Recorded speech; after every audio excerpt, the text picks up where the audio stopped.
विष्णु भगवान का एक भक्त था, व्यापारी था, सेठ था, बड़ा सद्गुणी था, सद्विचारी था, साधु सेवा करता था, अतिथि सत्कार करता था, बड़ा वैष्णव स्वभाव का था, सत्यवक्ता भी था। लक्ष्मी जी ने पूछा, प्रभु आप अपना कोई बढ़िया भक्त आपका हो तो बताइए। तो विष्णु भगवान ने वही सेठ के लिए बता दिया कि लक्ष्मी जी ये हमारा बड़ा परम भक्त है। लक्ष्मी जी हंसी, अरे महाराज गलत समझ रहे हो, ये आपका परम भक्त नहीं है, ये तो हमारा परम भक्त व्यापारी है, ये आपका भक्त नहीं है। उन्होंने कहा नहीं नहीं, तुम जानती नहीं हो, ये बहुत दान पुण्य करता है, बहुत अतिथि सत्कार करता है, बड़ा सद्विचारी है, कोई गलत काम नहीं करता है, कोई पाप से बचता है, ये हमारा भजन बहुत करता है, हर समय हमारा ध्यान स्मरण करता रहता है, ये हमारा परम भक्त है। तो लक्ष्मी जी ने कहा कि अच्छा ये आपका परम भक्त है, तो फिर कैसे पता लगे? आप जाओ पीछे पीछे, मैं आती हूँ। विष्णु भगवान ऐसे एक साधु का वेश बना के उसके दरवाजे पे पहुँच गए। उसने बड़ा अच्छे से बात की, महाराज क्या चाहिए? उनका भाई भोजन करवा दो, बैठो। अब भोजन बना, उसने भोजन कराया, घर के बाहर चबूतरे पे बिठाल के, और उसने भोजन जो बना था वो खिलाया बड़े प्रेम से, और लीजिए और लीजिए। और उसके बाद वो बैठा हुआ पंखा करता रहा, उनके हवा उड़ाता रहा, मक्खियाँ उड़ाता रहा। भक्त था। जब खा लिया तो उसने कहा, महाराज कहाँ रहते हैं? बोले कहीं नहीं रहते हैं भाई, हमारा कोई ठिकाना नहीं है, बस आते जाते रहते हैं। तो उन्होंने कहा, तो फिर जब कोई ठिकाना नहीं है और कोई काम नहीं है, कहीं जाना नहीं है, तो फिर कुछ दिन हमारे यहाँ रह लीजिए, हमें आपकी सेवा का सुअवसर मिलेगा, सौभाग्य मिलेगा। तो उन्होंने कहा, हम भाई घर में नहीं रहते हैं। उन्होंने कहा, घर में रहने को नहीं कह रहे हैं, हमारे घर के बराबर ये जो बगिया बनी हुई है छोटी सी, इसमें एक झोपड़ी भी है, आप बगिया में रहना, अब सेवा हम आपकी करेंगे, जब तक आपका मन करे आप रहो, जब आपका मन उब जाए आप चले जाना। विष्णु भगवान ने कहा, कोई बात नहीं भाई, रह लेते हैं, हम तो कहीं ना कहीं रहना ही है, बगिया में कुटिया में। ठीक है विष्णु भगवान। अब वो दिन भर तो रहता था दुकान पे, सुबह को उनकी सेवा में जाता था, फिर दुकान से आवे तो रात को उनकी सेवा में जाता था।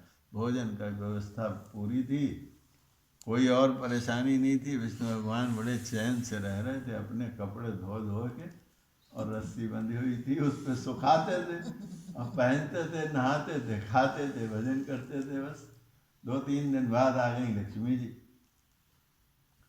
और लक्ष्मी जी आई, वही सेठ।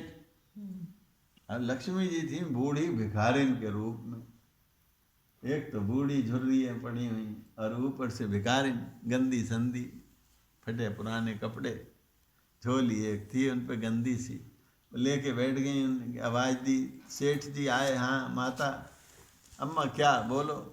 क्या कुछ भूखे हैं, खिला दो कुछ? तो उन्होंने कहा, अच्छा बैठ जाओ, अभी बनता है, खिलाते हैं। थाली लगा के अंदर से आई, बैठ गया सेठ वहीं, खिलाया उन्हें। जब खिलाया तो वो कहने लगी, मैं नहीं खाती हूँ ऐसे। तो ऐसे खाती है? अरे मैं अपने बर्तनों में खाती हूँ, मैं तुम्हारे बर्तनों में नहीं खाऊंगी। उन्होंने कहा, अच्छा ठीक है, तो अपने बर्तन निकाल लो।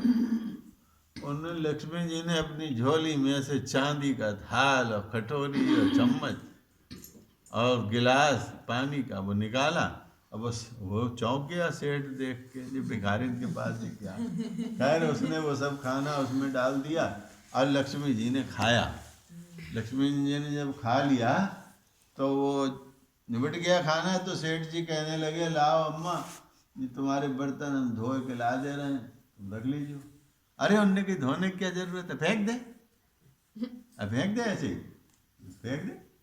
अरे चांदी के बोले दो, मुझे नहीं, मैं एक बार खाती हूँ बर्तनों में, मैं धो के नहीं खाती, तुम्हारी तरह, फेंक दो इन्हें। अब उनने क्या, अरे मर गए, फेंक दे। तो वो तो उठा के ले गया घर में, अब उनने तो धोए के रख लिए। अब लौट के आया, बोला अम्मा कहाँ जाओगी, कहाँ रहती हो? अरे बोले कहीं नहीं रहते, ऐसे ही घूमते रहते हैं। तो उनने कुछ दिन हमारे यहाँ रह लो बगिया में। उनने सोचा भाई रोज बर्तन मिलेंगे सुबह शाम, रह लो हमारे यहाँ बगिया में। उनने क्या रह लेंगे।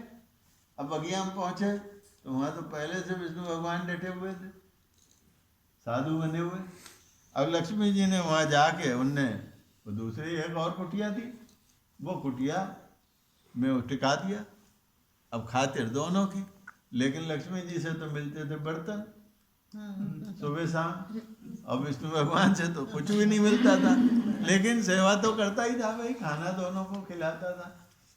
जब सुबह को सेठ ने वहाँ ठहराया और शाम को सेठ लौट के आया तो सब कुछ ठीक था, बर्तन मिले। अगले दिन सुबह को जब सेठ गया तो लक्ष्मी जी ने क्या, भाई मैं जा रही हूँ। उन्होंने कहा क्यों? अरे ये तुम्हारे कौन यहाँ रहता है, बड़े खर्राटे मारता है, मुझे नींद नहीं आती। तो उन्होंने कहा नहीं नहीं अम्मा तुम रहो, हम उनसे बाबा से साधु से कह देंगे वो खर्राटे न मारा करें, जरा धीरे खर्राटे मारे। उनने कह दिया विष्णु भगवान से, महाराज वो एक बुढ़िया और रुकी हुई है, अब उसको रात में नींद नहीं आई आपके खर्राटों की वजह से, तो महाराज खर्राटे मत मरियो। विष्णु भगवान ने भी ठीक है। अब शाम को जब सेठ आया तो लक्ष्मी जी फिर बोली कि अरे मैं जा रही हूँ, मैं नहीं रहूँगी यहाँ। उनके क्यों अम्मा क्या हो गया, अब क्या है? अरे बोले ये साधु कैसा है, इसे तमीज नहीं है। क्या तमीज नहीं, क्या हो गया? अरे जे अपनी लंगोटी भंगोटी धोए के और ऐसे रस्सी पे सुखा देता है, और मैं इधर से निकलती हूँ तो सिर में लगती है, मेरे सिर में लगती है। तो उनने की सिर में लगती है तो तुम रहो, हम कह देंगे बाबा से साधु से, वो अपनी लंगोटी उधर को सुखा लिया करें। उनने शाम को विष्णु भगवान से कह दिया, महाराज जब आप सुबह को नहा के कपड़े सुखाते हो तो उधर की तरफ सुखा लिया करो, इधर उस बुढ़िया के निकले उसके सिर में लगे, वो शिकायत कर रही। अगले दिन जब सवेरे को आया तो विष्णु भगवान से बोला, महाराज रमता जोगी बहता पानी अच्छा लगे, अब कई दिन हो गए आपको यहाँ, साधु को एक जगह टिकना नहीं चाहिए, तो आप जो हैं वो अपने भ्रमण पे निकलें। विष्णु भगवान ने कहा अच्छा ठीक है भाई निकल लेंगे। तो चला गया वो। आज शाम को आया तो पता लगा ना विष्णु भगवान है न लक्ष्मी जी हैं। अब तो रोने लगा, क्या हुआ क्या हुआ क्या हुआ। तो रोते रोते परेशान होके सो गया तो सपने में दिखा कि वो साधु तो विष्णु भगवान था और वो भिखारिन तो लक्ष्मी जी थी। जब विष्णु भगवान चले गए तो लक्ष्मी जी वहाँ कैसे रुक सकती थी। लक्ष्मी जी विष्णु भगवान के पीछे चली गई, लेकिन उन्होंने ये सिद्ध कर दिया भगत तुम्हारा नहीं, भगत तो हमारा है। ये तुम्हारा भगत नहीं है, ये भगत हमारा है पक्का। देखो तुम्हें निकाल बाहर करा उन्होंने है? लेकिन जो तुम्हारा भगत नहीं है हम उसके पास रहते भी नहीं। हाँ हम नहीं टिकते उसके पास। जब तक तुम थे हम रहे, तुम चले आए तो हम भी चले आए। हम हैं तो तुम्हारे ही, हम उसके थोड़ी हैं। तो महाराज हमने ये कथानक सुनाया सिर्फ इसलिए कि देखो लक्ष्मी तो नारायण की है, लक्ष्मी और किसी की नहीं। अगर लक्ष्मी चाहिए तो नारायण को अपना बनाओ, लक्ष्मी तो खुद ब खुद उनके साथ खींची चली आएंगी। बोलो लक्ष्मी माता की जय, बोलो लक्ष्मी नारायण भगवान की जय। तो अब हम लोग चाय पिए।